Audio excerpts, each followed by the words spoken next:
Welcome back to the Chromperfect Beginner Training Series.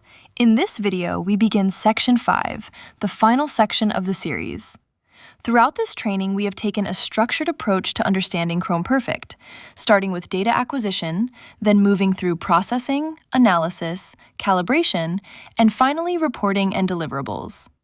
In Section 4, we focused on how results are presented and communicated, including how formatted reports are created, applied, and delivered, and how reporting can be extended to support automation, multi-channel analysis, and conditional result interpretation. In this final section, we now bring everything together and explore how Chromperfect operates at a system level. We are now starting Chapter 5.1, Sequences and Batch Processing. Sequences and batch processing form the foundation of automation within Chromperfect, allowing multiple runs to be defined and executed in a structured and controlled way. Sequences can be created and edited within the File Editor program by clicking on the Sequence button.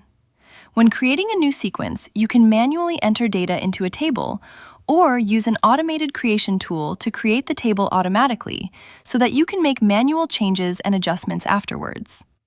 A sequence is essentially a predefined list of runs, where each entry specifies how that individual run should be handled. This may include the method to be used, the calibration applied, the reporting structure, and how the results are processed and recorded. Unlike simple manual operation, where the same method and calibration may be applied repeatedly, sequences become particularly important when these elements change between runs. For example, a sequence may include a set of routine samples, followed by calibration standards, and then additional samples processed under updated calibration. In other cases, different samples within the same batch may require different methods, different reports, or different processing parameters. By defining these variations in advance, sequences allow Chromperfect to manage more complex workflows that would otherwise require manual intervention between runs. Once a sequence is created and started, Chromperfect will execute each step in order, applying the correct configuration for each run automatically. This ensures that each sample is processed according to its specific requirements, while maintaining a consistent and controlled workflow. Sequences can also be used as a structured way to organize and name runs, providing a clear framework for how data is collected and processed, even in cases where the workflow itself is relatively simple. Each step within a sequence links directly to the core concepts covered earlier in the series. The method defines how data is acquired and processed. Calibration determines how results are quantified. Formatted reports control how those results are presented and delivered. By combining these elements into a sequence, Chromperfect creates a complete and repeatable workflow from acquisition through to final output.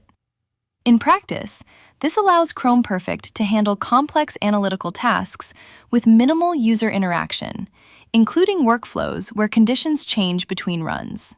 Sequences also support consistency and traceability.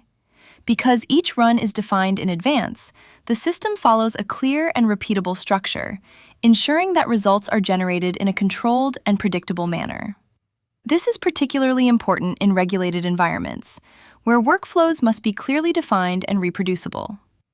In addition to sequences, Chromperfect also provides powerful batch reprocessing capabilities, which allow previously acquired data to be reprocessed in a controlled and automated way. Batch reprocessing can be accessed from any Chromperfect menu from the Tools menu item.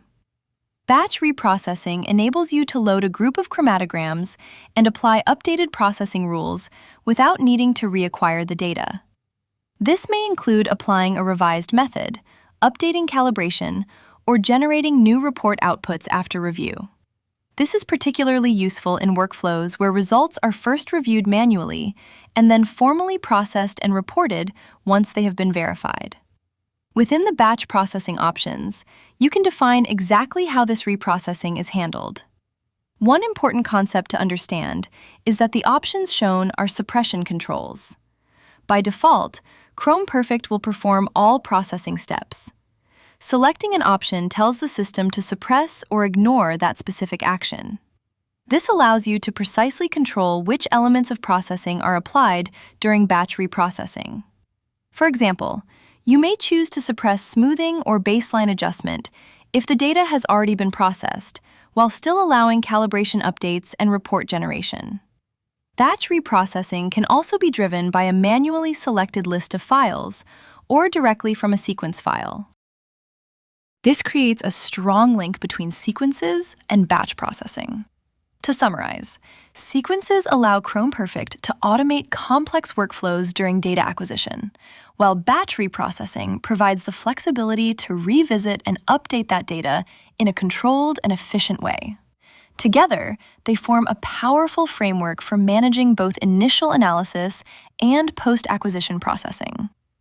Congratulations! You have now completed Chapter 1 of Section 5.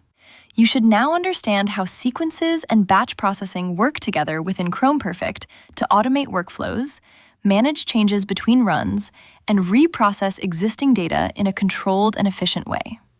In the next chapter, we will continue to build on these system-level concepts by looking at user login and access control within Chromperfect. Thank you for watching. If you found this video helpful, please like, comment, and subscribe. And for more information, visit Chromperfect.com.